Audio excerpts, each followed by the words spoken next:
Christophe Colomb, journal d'un explorateur. Je découvre les secrets de la mer, 1451 à 1491. Mes premiers rêves. Selon ma mère, je suis née un jour de grand soleil. C'était en l'an 1451, à Gênes, en Italie. J'ai connu une vie de famille modeste et sans histoire, comme mes frères et sœurs. J'ai appris à lire et à écrire, à compter.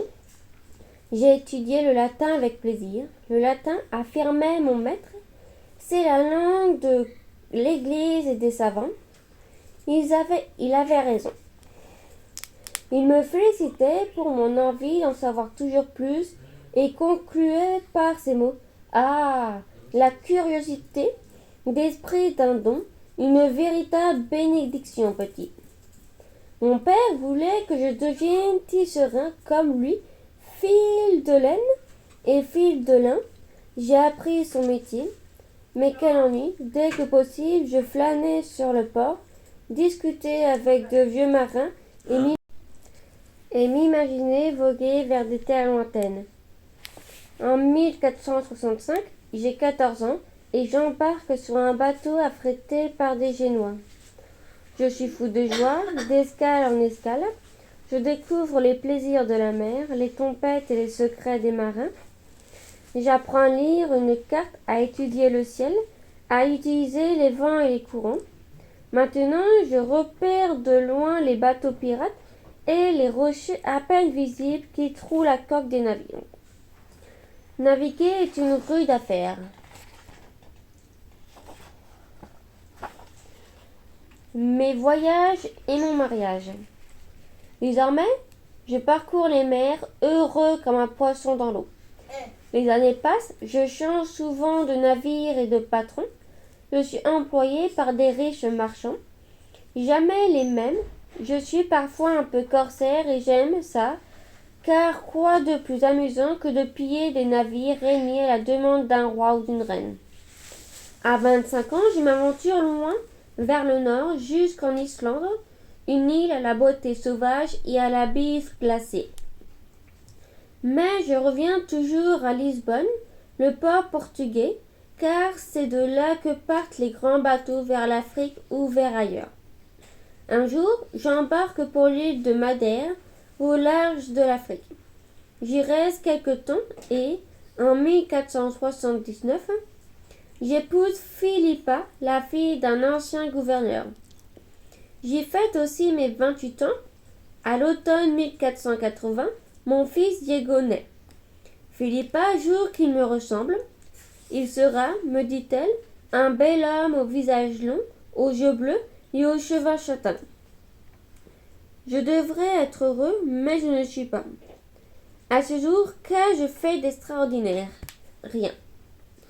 Quand je ne suis pas en mer, je retrouve ma petite famille à Madère et j'étudie. J'examine toutes sortes de planisphères et de cartes de navigation. Je dévore quantité d'ouvrages écrits par des savants. Certains pensent que la Terre est ronde, les autres trouvent cette idée absurde. Pas moi. Je lis et relis les livres des Marseille de Marco Polo, qui est allé au pied de Venise jusqu'en Chine, où il a vu des palais couverts d'or fin. Alors, mon esprit s'enflamme. J'échafaude peu à peu un merveilleux projet. Si la Terre est ronde, je pourrais voguer directement jusqu'en Chine ou jusqu'aux Indes en traversant la mer Océane. Je mettrai cap à l'ouest au lieu de me diriger vers l'est. Ce sera mon grand voyage. Les instruments des navigateurs. J'ai appris à utiliser les instruments de mesure inventés au fil des siècles. Grâce à eux, je peux m'éloigner des côtes sans me perdre. Un portulon, c'est une carte marine dessinée sur un parchemin, une peau d'animal tanné. On indique le tracé des côtes, le nom des ports et le nombre de jours de navigation pour aller d'un endroit à l'autre. Un sablier, il permet de mesurer le temps de façon simple mais imprécise, car un marin doit penser à le retourner au bon moment. Une boussole. Avant, on se repérait par rapport au soleil et aux étoiles. Grâce à la boussole et son aiguille aimantée qui indique toujours le nord, on peut se diriger même quand le ciel est nuageux. L'astrolabe est un disque de bronze avec des aiguilles mobiles et une graduation précise. L'arbalétrie est un long bâton de bois gradué avec des parties coulissantes. Un astrolabe est une arbalestrie.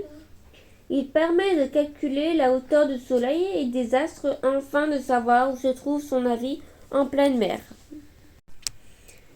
À la cour du roi Jean du Portugal. À 30 ans, mes cheveux sont devenus blancs comme l'écume des vagues. Mais la surprise vient d'ailleurs. Le Portugal a un nouveau roi, Jean II, un homme jeune et audacieux. Si je rentre à Lisbonne avec ma petite famille, pourrais-je le rencontrer? Sera-t-il intéressé par mon projet de traverser de la mer Océane? Je l'espère. Je quitte donc l'île de Madère, je m'installe à Lisbonne et attends que l'on m'accorde une audience royale. Enfin, un matin de 1483, j'ai l'honneur d'être reçu par le roi Jean. Plein d'espoir, je lui expose mon grand projet. Le souverain apprécie l'originalité de mon idée. Cependant, il trouve que je demande trop de bateaux, trop d'argent, trop de privilèges, trop de tout. Il a entendu parler d'une autre expédition qu'il juge moins incertaine. Naviguer jusqu'aux Indes en contournant l'Afrique. Il me fait parvenir sa réponse quelques jours plus tard. C'est un refus clair et net. Je suis cruellement déçu. Pourtant, j'en suis sûr, la traversée de la mer Océane apportera la gloire et la richesse à celui qui osera. Alors j'oserai. Il me reste à trouver des souverains assez audacieux et assez fortunés pour tenter l'aventure. Mais qui? Les rois et reines d'Espagne, de France ou d'Angleterre? J'hésite encore. Au cours de l'année 1485, la mort de ma femme me décide à partir pour l'Espagne avec mon fils. À la cour des souverains espagnols. Après avoir confié l'éducation de mon fils Diego à des moines, je noue des contacts avec des grands d'Espagne et parviens à les intéresser à mon projet.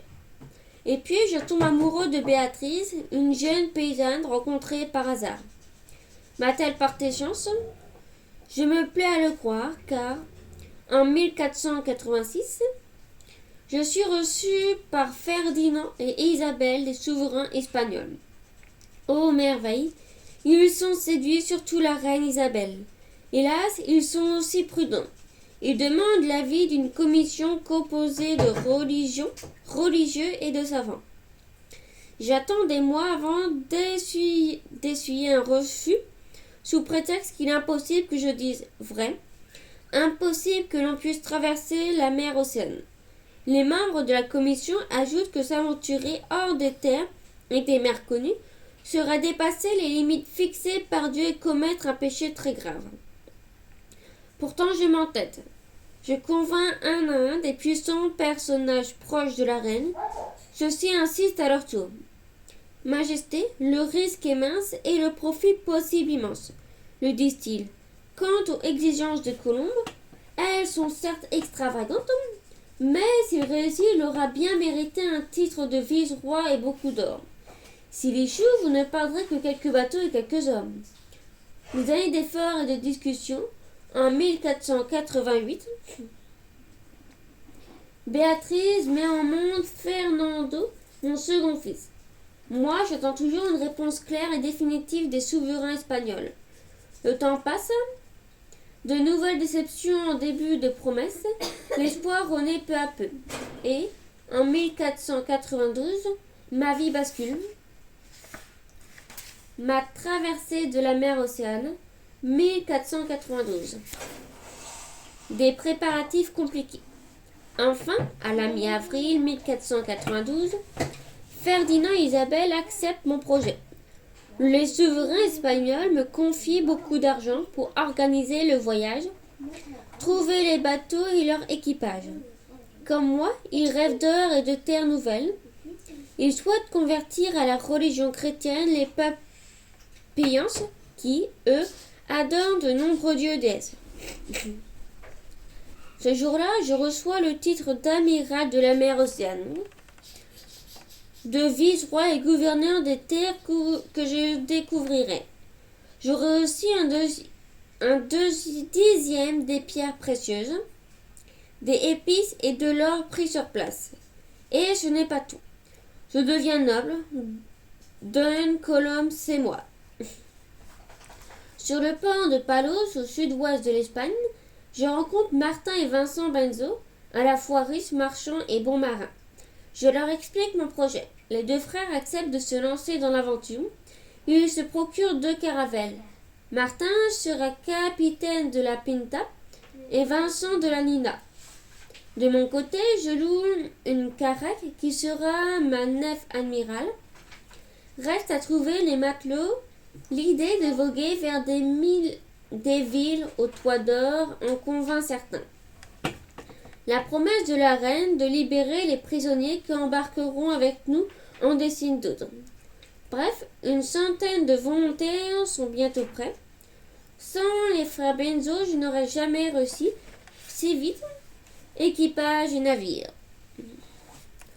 Je lève l'ancre à l'aube du 3 août 1492 avec 3 navires de bons marins, des jeunes mousses, des officiers royaux, un interprète et une lettre des souverains espagnols pour l'empereur de Chine, l'homme le plus puissant de tout l'Orient. Contrairement à l'habitude, aucun prêtre ne nous accompagne. Je me contente d'une bénédiction avant le départ et de livres de prière qui ne me quittent jamais.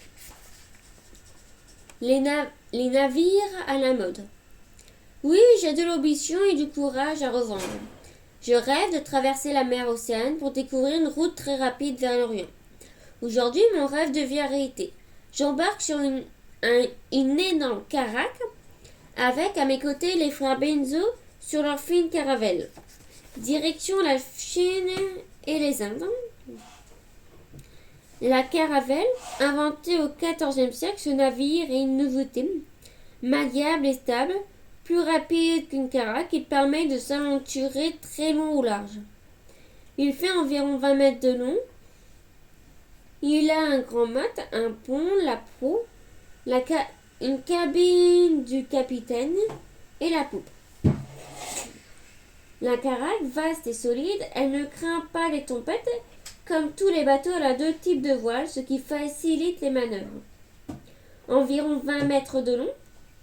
Le poste des commandants sur le château arrière. Les voiles triangulaires utilisent tout le vent pour filer droit devant. 3 mâts et 5 voiles. Les voiles carrées captent très bien le vent soufflant de l'arrière. Le poste d'observation sur le château avant. Une longue traversée. Après une escale aux îles Canaries pour se ravitailler en eau et en nourriture, je mets le cap à l'ouest. Je profite des alizés, ces vents réguliers tant aimés des marins. Les jours et les nuits passent tranquilles. Depuis le château avant, j'observe les vagues, vérifie la direction suivie et surveille l'équipage. Les marins doivent s'occuper des voiles, guetter l'horizon, réparer ce qui est abîmé, laver le pont, aider le cuisinier. Le soir, tandis qu'ils bavardent, je rédige le journal de bord. Je note la distance parcourue, mais je la cache à mes gens pour ne pas les effrayer, car aucune terre n'est en jeu. Mes hommes ne sont pas dupes longtemps. Ils s'inquiètent de cette mer sans fin. Ils craignent les algues géantes, les monstres qui engloutissent les navires, le gouffre sans fond qui entoure la terre, pour eux, plate comme une galette. Je tente en vain de les réconforter. Je leur répète que la terre est ronde, qu'il n'y a pas de gouffre, que Dieu m'a choisi pour découvrir par l'ouest la route de la Chine et des Indes. J'ajoute que la mer Océane est droite et que nous approchons sûrement d'un rivage. Peu à peu, des signaux encourageants se multiplient. Un crabe assis sur des herbes de rivière passe près de nous. Un albatros, oiseau qui s'éloigne peu des côtes, se pose sur le nef amical. Je reprends espoir. Je promets à tous la fin de la traversée et un retour couvert d'or. Rien n'y fait. Alors je me nage. Mes marins jurent de me jeter à la mer si nous ne faisions pas demi-tour. La révolte est sur le point d'éclater. C'est Martin Penzo qui parvint à les calmer. Il me demande de changer de route. Je refuse. Il insiste et je suis bien obligé d'accepter. Il avait raison, car quelques jours plus tard, le 7 octobre, à simple vol d'oiseau, chamboule tout et je m'écrie. Vite, suivons-les, cap ouest, sud-ouest. J'arrive en terre inconnue, 1492 à 1493. Terre, terre. Le 11 octobre 1492, une côte apparaît à l'horizon. Après 36 jours de pleine mer, j'arrive enfin, non pas en Chine, mais aux Indes, où une île toute proche. Je fais amener les voiles et jeter l'ancre. Mes hommes prient, chantent, me baisent les mains et implorent mon pardon pour leur rébellion. À l'aube, j'embarque sur des chaloupes avec mes capitaines, mes marins et des coffres remplis de pacotilles. Les habitants du lieu nagent vers nous, ils nous escortent. Ils nous sourient, je saute à terre, je plante le panier royal et une croix sur cette terre désormais espagnole et chrétienne. Puis je donne un nom à cette île, Saint-Salvator. J'imaginais les Indiens tout autrement. Je découvre des femmes et des hommes nus à la peau cuivrée et peinte par endroits, de couleurs voyantes. Eux aussi semblent surpris. Ils s'étonnent de nos barbes, de nos vêtements, de nos armes. Ils touchent, ils tâtent, ils se coupent avec nos épées. Mon interprète tente en vain de parler avec eux. Il finit par utiliser le langage des signes. Sur mon ordre, les matelots ouvrent nos coffres.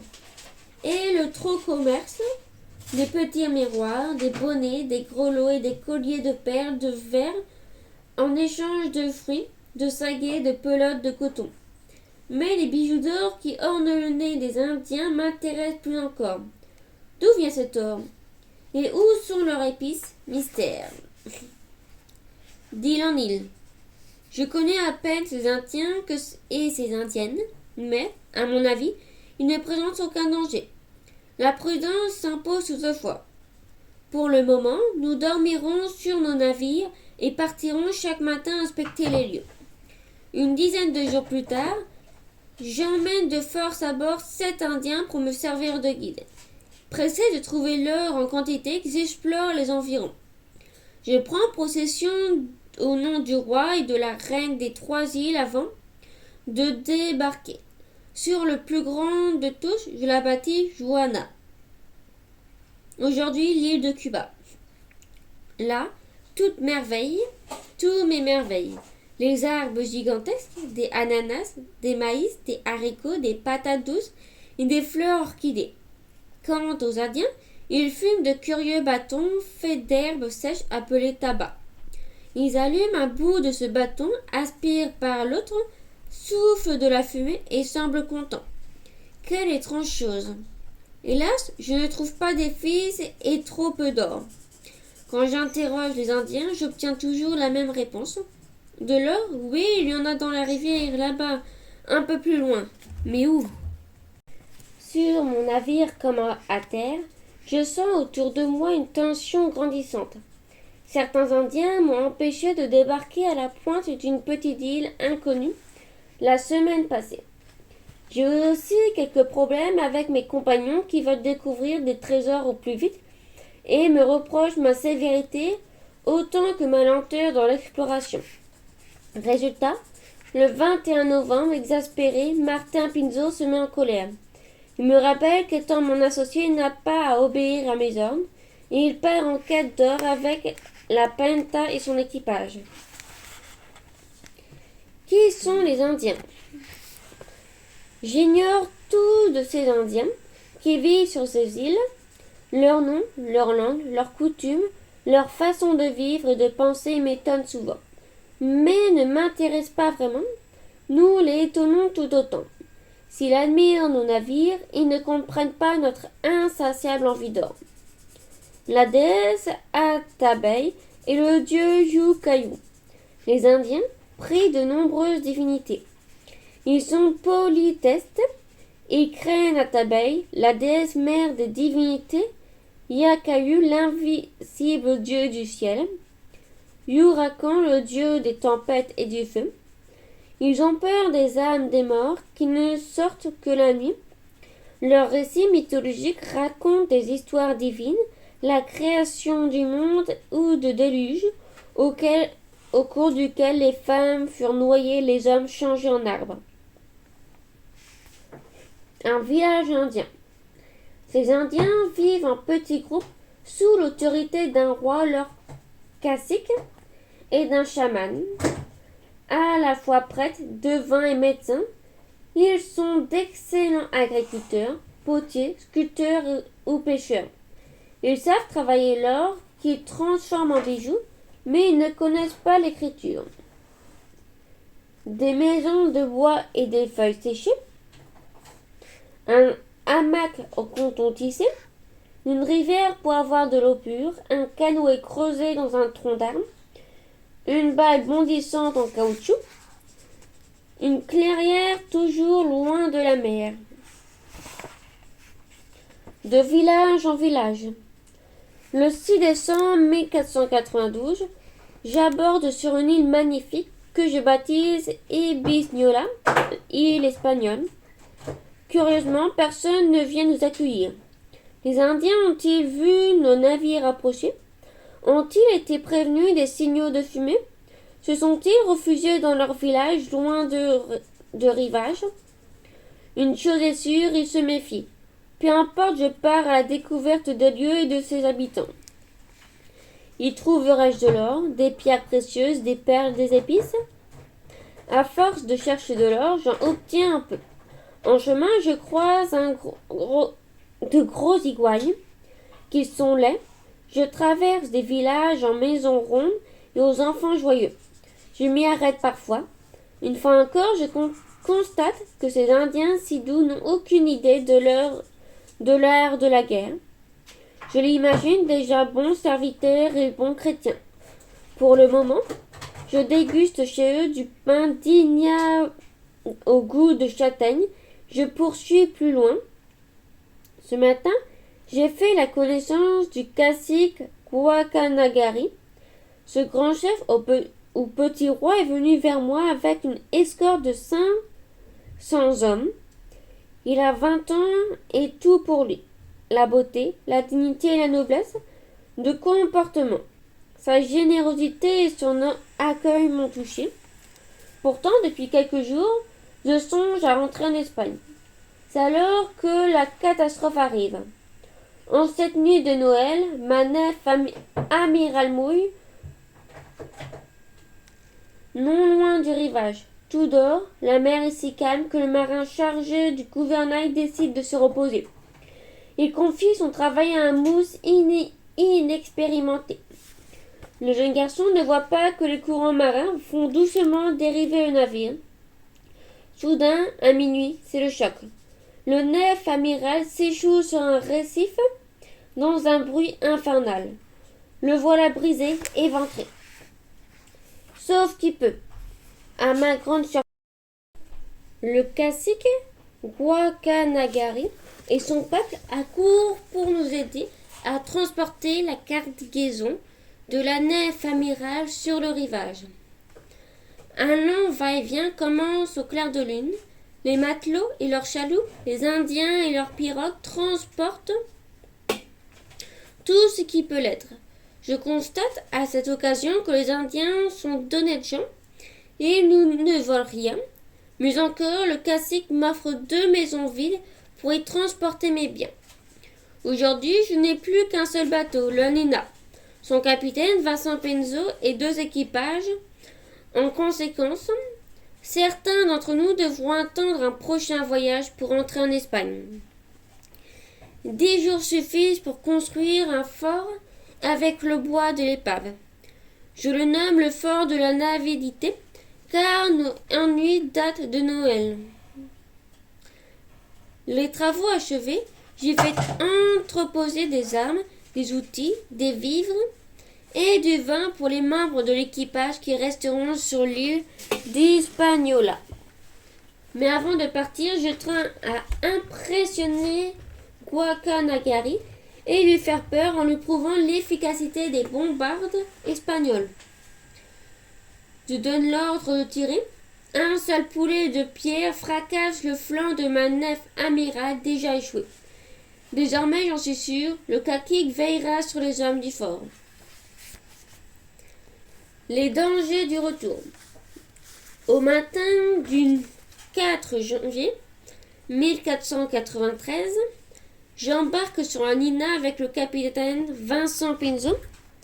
Les officiers royaux l'interprètent, mais mes marins, 10 Indiens et les rares merveilles découvertes, un peu d'or, des perroquets et autres animaux, ou plantes inconnues en Europe, adieu Hispaniola. 2 jours plus tard, je croise la Pinta en mer. Martin Pinzon me rejoint et tente d'excuser son abandon par de fausses raisons. Je l'écoute, retenant ma colère à grande peine. Au fond de mon cœur, je suis ravie d'apprendre qu'il n'a pas trouvé tout l'or souhaité. Cap vers l'Espagne. Les 2 caravelles font route ensemble. La mer est calme, mais au soir du 13 février, les vents se déchaînent, les vagues se creusent et je perds de vue la Pinta. Quant à Manina, elle danse comme une coquille de noix sur les flots en furie. Elle est trop légère car il reste peu de vivres, d'eau et de vin dans la cale. Je ne vois qu'une solution, remplir d'eau de mer les tonneaux vides pour alourdir le navire. Mes matelots se dépêchent d'obéir, l'angoisse est à son comble. Après 2 jours et 2 nuits de tempête, je suis sûre de mourir noyée. Je prie de toutes mes forces, j'imagine mes fils orphelins, je pense au roi et à la reine qui ne sauront rien de mes découvertes. Là, au cas où le bateau coulerait, j'écris le récit de mon voyage sur un long parchemin. Je le roule, je l'enveloppe dans une toile imperméabilisée avec de la cire. Je glisse le tout dans un baril de bois et le jette à la mer. J'espère que quelqu'un le trouvera. Le calme revient le 3e jour et avec lui l'espoir. Je fais escale à Corne. Je répare ce qui doit l'être, fais provision d'eau et de vivres avant de repartir. J'ai hâte d'arriver en Espagne. Jour de gloire. Le 15 mars 1493, après plus de 7 mois de voyage d'épreuves et de joie, je suis de retour au port de Palos. Sur le quai, une foule nous acclame en héros, moi et mes marins. Je suis parti inconnu. Je reviens célèbre. Je gagne Séville, la ville toute proche.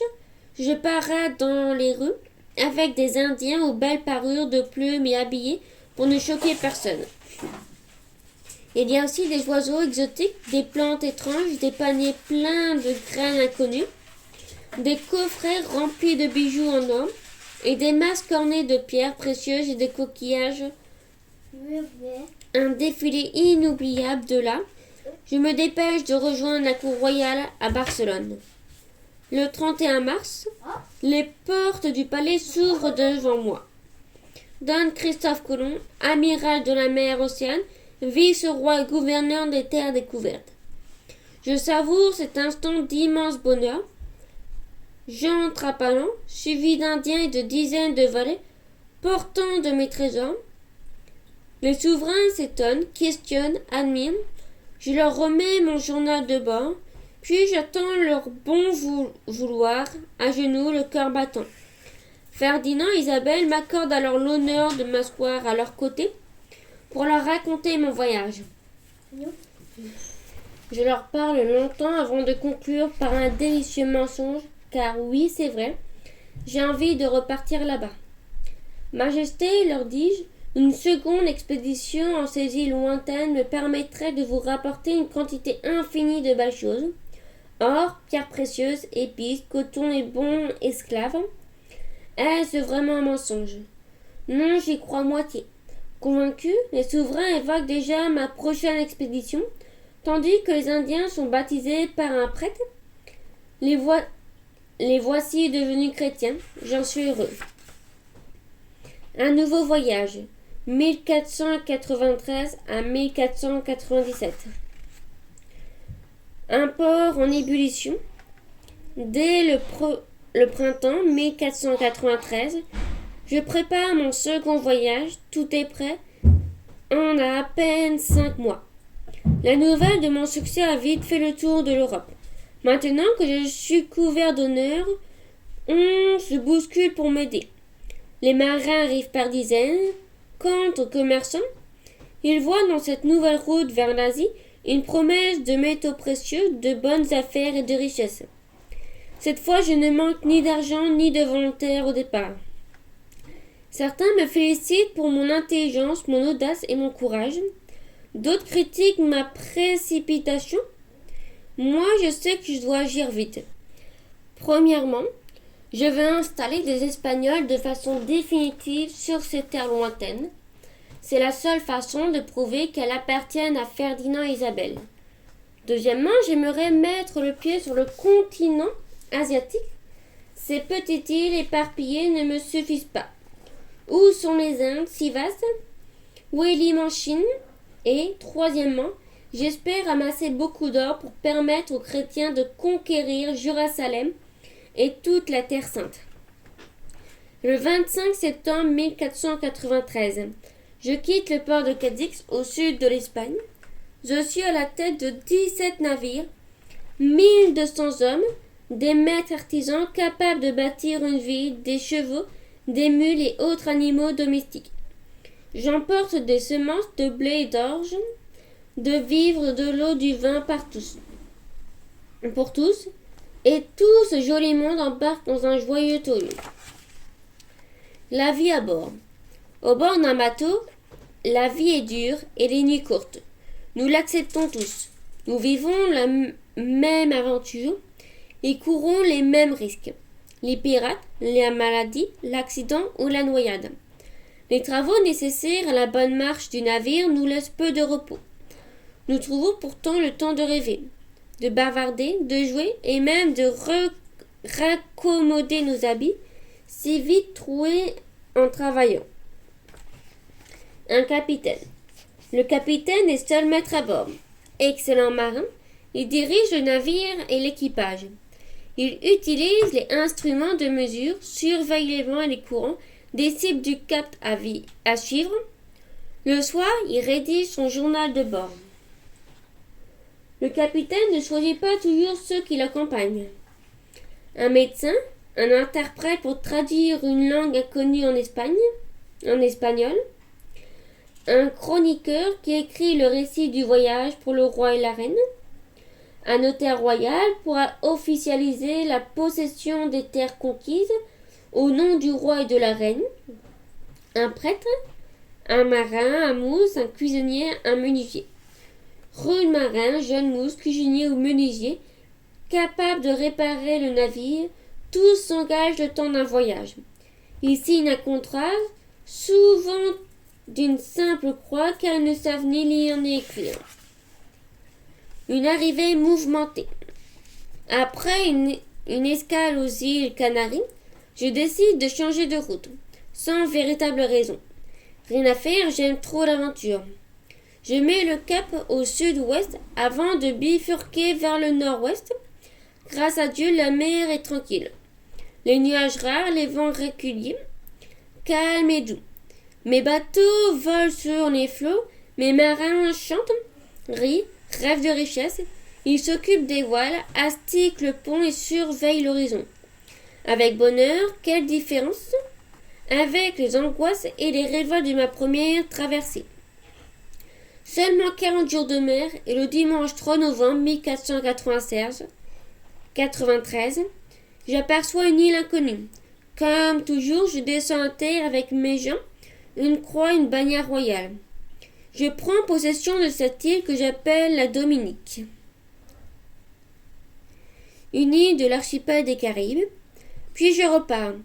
Je vais de ci, de là, j'arrive près d'un nouveau rivage, quand, tout à coup, un canoë fonce sur nous.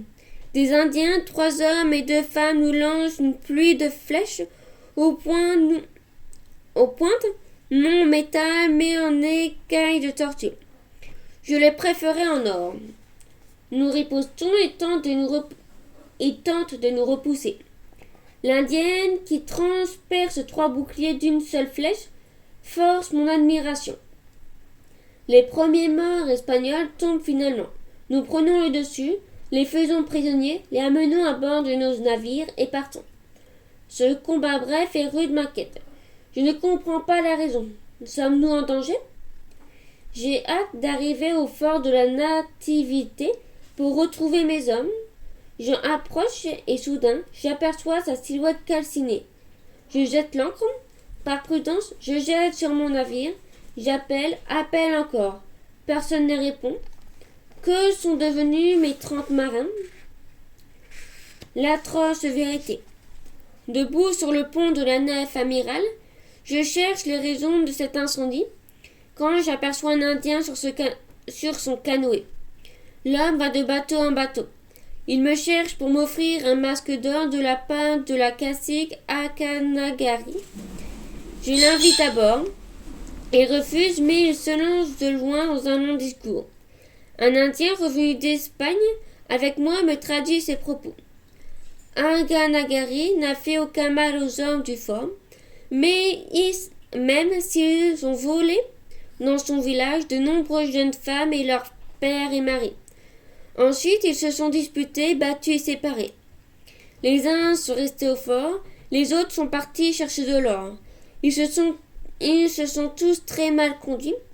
C'est alors que le cacique Wanabo, qui habite de l'autre côté de la montagne, est arrivé avec ses guerriers pour tuer tes Espagnols et brûler ton fort. L'Indien du canoë ment-il? Kaonabo était le vrai coupable ou est-ce Kanagari?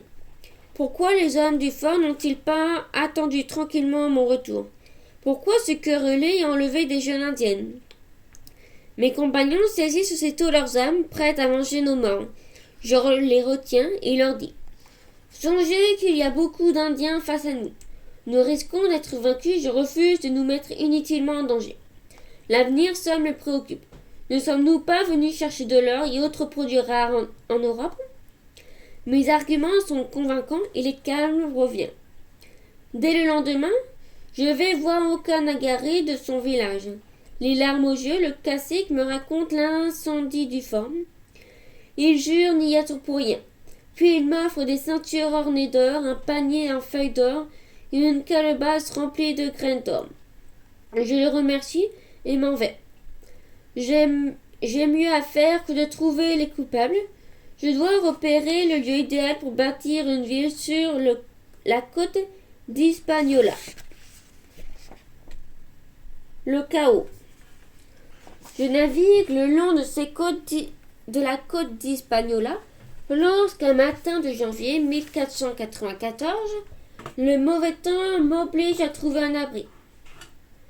Je jette l'ancre dans une baie si charmante que je décide d'y construire une ville. Elle s'appellera Isabella en l'honneur de la reine. Tout le monde s'y met, Espagnols et Indiens. La construction commence, mais bientôt des conflits éclatent et prennent de l'ampleur. D'un côté, les Indiens nous évitent, épuisés par ce travail qu'on leur impose. De l'autre, les Espagnols s'énervent, discutent mes ordres et me désobéissent. Fatigués et malades, ils me trouvent trop dur avec eux et me rappellent qu'ils sont venus chercher de l'or. La tension monte aussi vite que les murs et les palissades. En mars, les travaux étant presque achevés, je repars avec 3 de mes caravelles. Je vais continuer à explorer et à conquérir. J'arrive ainsi sur une île vaste et montagneuse, encore une terre nouvelle pour Ferdinand et Isabelle. Les Indiens l'appellent Yaxmaika, ce qui signifie la terre du bois et de l'eau. Mais quand je prononce ce nom, il devient la Jamaïque. Nombreux cours d'eau, jolis rivages et ananas à volonté, je m'y sens bien. Fin septembre, je retourne à Isabela. Tout y est sans dessus-dessous. Les Espagnols ont enlevé de nouvelles jeunes femmes, épuisées au travail des Indiennes de tout âge, et multiplié les violences pour obtenir de l'ordre. Les Indiens se sont soulevés. Ils ont attaqué et tué des Espagnols isolés avant d'être massacrés à leur tour. Partout, je ne vois que brutalité et chaos. L'enquêteur royal. En mars 1495, c'est la guerre sur l'île d'Hispaniola. En tant que vice-roi de ces terres nouvelles, je suis à la tête d'une armée de 200 soldats à pied et 20 cavaliers, tous équipés d'arbalètes et d'arquebuses. C'est peu, mais beaucoup mieux que les guerriers indiens, mal armés et sans chevaux. Attaque, poursuite, combat. En quelques mois, nous tuons beaucoup d'ennemis et remportons la victoire. Ceux et celles que nous capturons vivants deviennent nos esclaves. J'exige alors des caciques le paiement d'un tribut en or et bien sûr en vivres. À ceux d'en trouver en quantité. À eux de nous nourrir. Peu après, ce tribut se révèle trop lourd. Je le réduis de moitié. C'est encore trop, semble-t-il. De nombreux Indiens et Indiennes d'Hispaniola meurent épuisés par le travail, la faim ou les maladies nouvelles apportées d'Espagne. Loin de là, le roi et la reine, inquiets de cette situation, envoient un enquêteur royal et lui donnent tout pouvoir. N'ont-ils plus confiance en moi? Cet homme arrive en 1495 à Isabela pour gouverner ma place. Je suis désormais un vice-roi inutile, pire, un accusé. Suis-je vraiment coupable de tous ces morts? Je décide de rentrer en Espagne, plaider ma cause à la cour. C'est alors qu'une tempête brise sur les rochers du port 4 de mes bateaux. Je dois attendre avant de repartir. L'art de convaincre. Sitôt les navires reconstruits, je quitte Isabela en mars 1496. Hélas, l'enquêteur royal part en même temps que moi. Par chance, nous ne sommes pas sur le même bateau. Que dira-t-il au souverain? J'ignore et j'ai peur. En juin, je débarque à Cadix. J'ai hâte de rejoindre la cour de Ferdinand et Isabelle. Les souverains se disent heureux de me voir. Puis-je le croire? Une fois encore, ils apprécient mes cadeaux. Des perroquets, des colliers, des masques d'hommes. Puis ils m'interrogent sur les combats qui se sont déroulés à Hispaniola. Je réponds avec un maximum d'honnêteté à leurs questions. Je me défends avec énergie, me trouve de belles excuses et reconnais quelques petites erreurs. Une fois encore, je fais preuve d'audace en leur parlant d'un nouveau voyage au-delà de la mer Océane. Il me reste à attendre leur décision. Les jours et les mois passent, aucune réponse du palais, le désespoir me gagne. Un an plus tard, les souverains me font savoir qu'ils ont pardonné mes fautes, qu'ils me laissent le titre et les droits de vice-roi des Indes orientales, le nouveau nom de ces terres nouvelles. Ils me permettent même d'y retourner, mais pas tout de suite, faute d'argent. Oh Dieu, quel bonheur! Il est vrai que l'on vante dans tout le royaume mon courage, mes talents de marin, mes exploits lors des tempêtes. Ceux qui me jalousent, me détestent ou me méprisent, moi, l'étranger venu de Gênes, affirme que l'Asie n'est pas si proche. Propos imbéciles tenus par des ignorants. Ma découverte d'un autre monde. Un monstre de la mer. Après 2 ans passés en Espagne, je n'ai qu'une envie, reprendre la mer. Le 30 mai 1498, je pars à la tête de 6 caravelles. Cette fois, une trentaine de femmes et même de bagnards libérés en échange de la promesse de ne jamais revenir en Europe embarquent. Aux îles Canaries, je divise ma flotte en 2. J'envoie 3 bateaux directement à Hispaniola, où les hommes ont hâte de s'installer, et je m'éloigne avec les 3 autres navires. Debout sur le château avant, Je file cap sud-ouest vers l'inconnu. Mes rêves me poussent-ils vers le paradis terrestre ou vers les terres légendaires du sud de l'Asie? Je vais vite le savoir. Après un début de traversée agréable, le vent tombe, la mer s'immobilise, la chaleur s'installe, accablante, capable de brûler mes navires et mes gens. Au terme de 8 jours et 8 nuits, sans un souffle d'air, la pluie tombe, le vent se lève et gonfle les voiles. Mes hommes s'en réjouissent, mais les semaines passent et voilà qu'ils s'inquiètent de nouveau. Ils nourrissent leur angoisse en racontant mousse d'horribles histoires de marins. Ils parlent de navires broyés par des mâchoires de géants, écrasés par des tentacules, gelés dans des glaces du nord, brûlés dans les flots bouillonnants du sud, ou dévorés par des êtres à plusieurs têtes, à corps de poisson, à œil unique. Terre droit devant, hurle un jeune mousse, soudain rassuré. À l'aube du 31 juillet 1498, j'aperçois une île vaste et boisée. Je lui ai à peine trouvé un nom. La trine était que les Indiens armés d'arcs, de flèches et de boucliers foncent vers nous sur leurs canoës. Ils tirent et ne font demi-tour qu'à la vue de nos arbalètes pointées sur eux. Prudent, je préfère m'éloigner pour accoster plus loin. Sur la côte, il est temps car nous arrivons au bout de nos réserves de bois, d'eau et de vivres. Un autre monde. Malgré d'insupportables douleurs aux yeux, j'atteins l'embouchure d'un fleuve puissant et large qui s'enfonce dans une immense forêt. Je passe à terre les derniers jours d'août 1498 et j'explore ce territoire qui ne ressemble ni à la Chine ni aux Indes.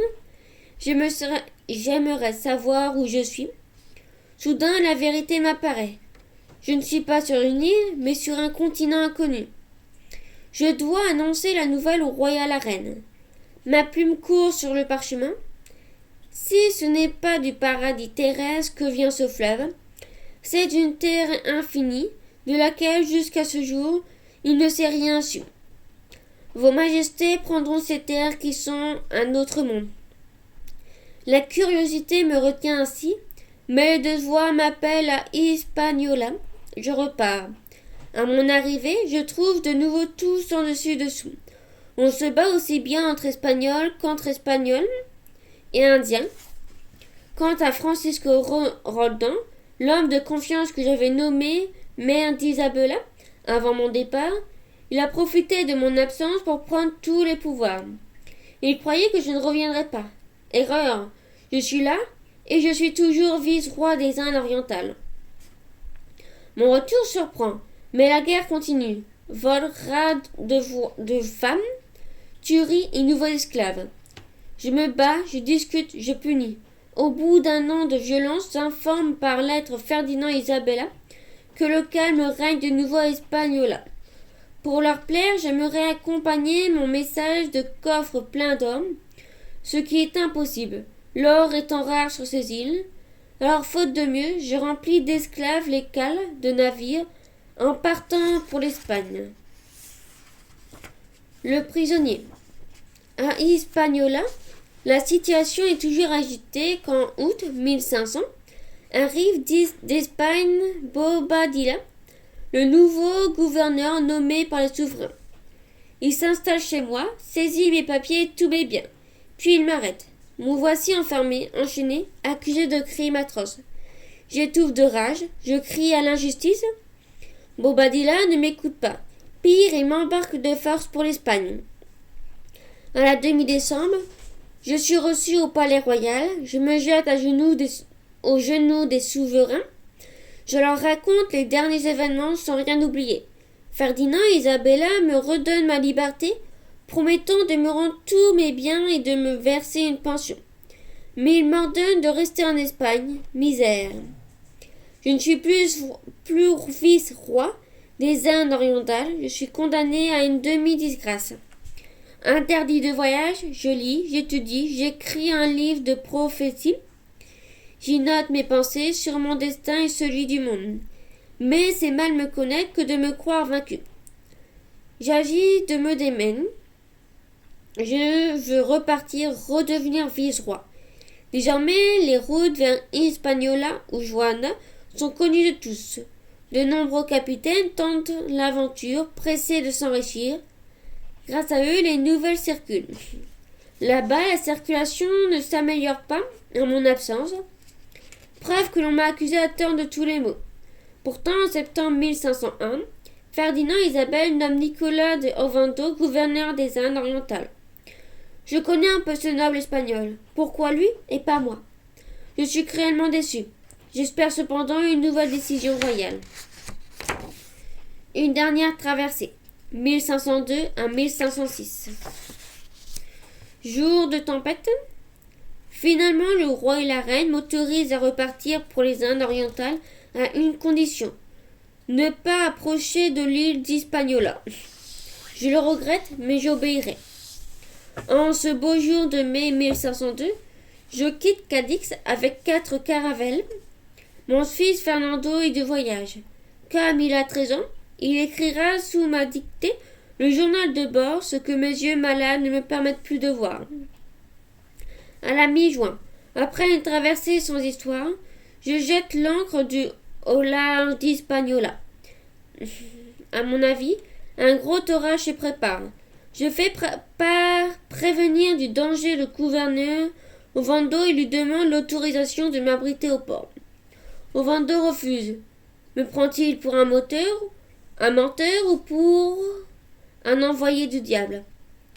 Je m'éloigne et la tempête éclate. Le courant emporte mes caravelles comme des plumes au vent. La pluie et les vagues se déchaînent. Est-ce la fin du monde ou un horrible cauchemar?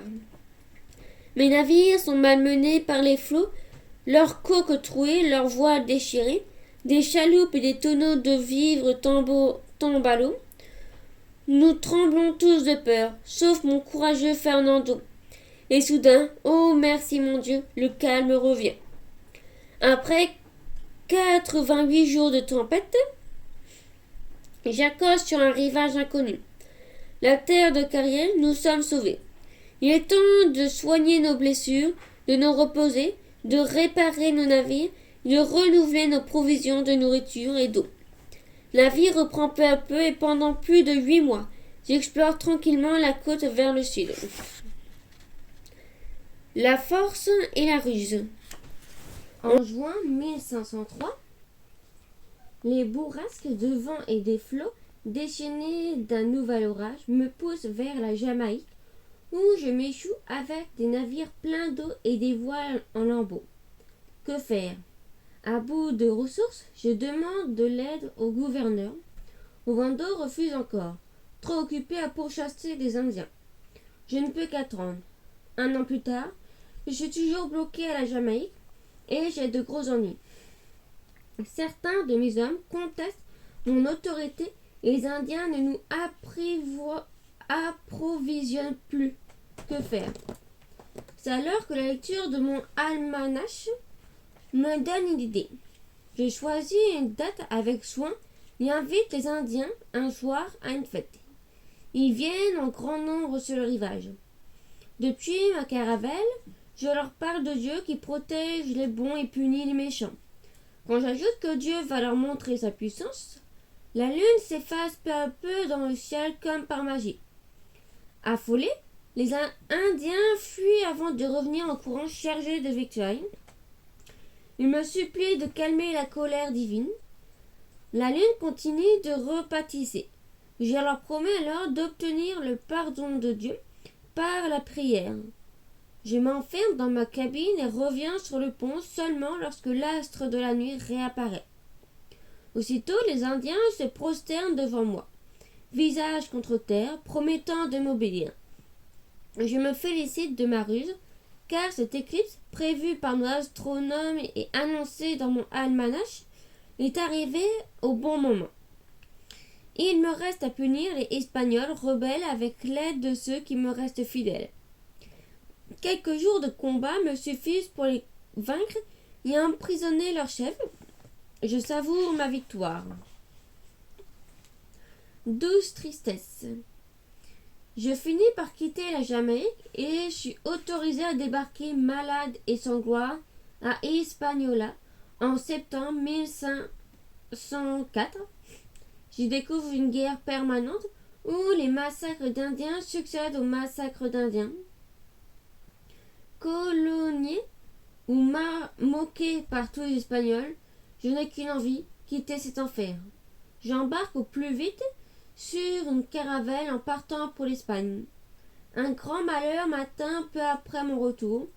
La reine Isabelle meurt dans les derniers jours de novembre. La reine Isabelle, celle qui a soutenu tous mes projets et financé mes voyages.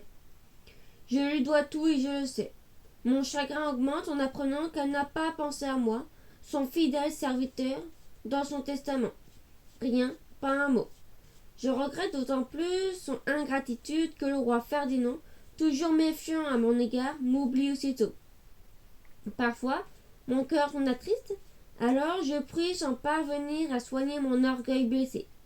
Heureusement, j'ai assez d'argent pour vivre agréablement en Espagne. Mon corps épuisé par trop de voyages et d'épreuves a besoin de repos. Mes yeux ne me permettent plus ni de lire ni d'écrire. En cette année 1506, j'ai 55 ans et j'arrive au bout de ma vie.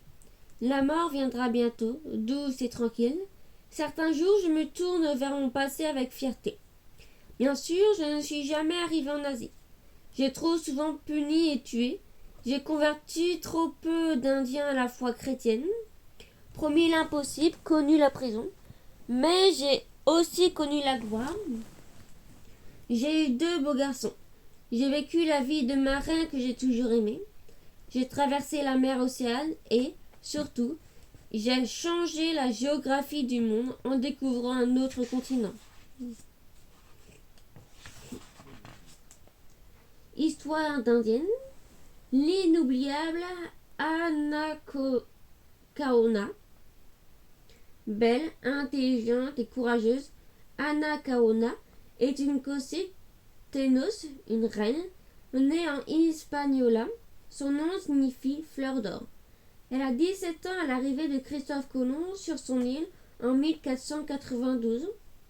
Elle n'a d'abord pas peur des Espagnols, mais elle change d'avis en les voyant voler des femmes et arracher leurs bijoux d'or. Elle les considère dorénavant comme une menace. En 1503, Anacaona est devenue une cacique respectée. Pour mieux connaître son ennemi ou s'en faire un allié, elle invite le gouverneur Ovando et ses 350 hommes à une fête. Les Espagnols arrivent avec le sourire et, tout à coup, ils passent à l'attaque. Ils brûlent, tuent, capturent les rares survivants pour en faire des esclaves. Anacaona réussit à fuir avec quelques Indiens. Ovando poursuit et rattrape Anacaona. Il propose à sa prisonnière de lui laisser la vie si elle devient son amante. La reine refuse et préfère la mort. Elle est aussitôt pendue à un arbre. Histoire d'Indiens. Las Casas ou la défense des Indiens. Né en 1484, Bartolomé Las Casas est fils de marchand de Séville. À 9 ans, il assiste au triomphe de Christophe Colomb dans les rues de sa ville. Son père et son oncle participent au second voyage et lui donnent envie de traverser la mer Océane. En 1502, il part pour l'île d'Hispaniola. Là, il est propriétaire d'une terre et de ses habitants. 8 ans plus tard, il devient prêtre et s'installe sur l'île de Juana. C'est alors qu'il voit les injustices et les violences faites aux Indiens. Il ne les supporte plus. Désormais, et pendant plus de 50 ans, il prend la défense des Indiens et lutte contre l'esclavage, les pendaisons et les tueries. Il multiplie les voyages pour les protéger. En 1542, il obtient du roi d'Espagne des lois nouvelles améliorant la vie des Indiens. Furieux, les colons espagnols refusent ces lois. Face à leur hostilité, Las Casas rentre définitivement en Espagne et écrit pour dénoncer la situation des Indiens du Nouveau Monde. Les grandes dates. Vers 1450, Jean Gutenberg découvre le système de l'imprimerie. Il met au point des lettres mobiles au plomb, une presse à imprimer et utiliser du papier. Il fabrique ainsi de nombreux exemplaires d'un même livre. Sans livre, sans imprimerie, pas de grand voyage. 1451. Naissance de Christophe Colomb à Gênes en Italie. 1565. Le premier voyage en mer de Christophe Colomb. 1469. Mariage de la reine Isabelle de Castille avec le roi Ferdinand d'Aragon, âgés de 18 et 19 ans. La reine Isabelle finance en grande partie les voyages de Christophe Colomb. 1476 à 1477. Voyage de Christophe Colomb jusqu'en Islande. 1492 à 1493. Premier grand voyage de Christophe Colomb en Amérique centrale. 1493 à 1496. Deuxième voyage de Christophe Colomb en Amérique centrale. 1497. Le navigateur italien Jean Cabot découvre l'île de Terre-Neuve au large du Canada en Amérique du Nord. 1498. Vasco de Gama, célèbre navigateur portugais, parvint en Inde en faisant le tour de l'Afrique. 1498 à 1500. Troisième voyage de Christophe Colomb en Amérique centrale. 1502 à 1504. Quatrième et dernier voyage de Christophe Colomb en Amérique. 1506. Mort de Christophe Colomb à Valladolid en Espagne. 1507. Amérique, ce nom est écrit pour la première fois sur une carte et désigne le nouveau continent en l'honneur du navigateur italien Amerigo Vespucci. 1519 à 1522. Tour du monde pour le navigateur portugais Ferdinand Magellan qui meurt en route. Ses hommes d'équipage vont jusqu'au bout de l'aventure. Fin du livre.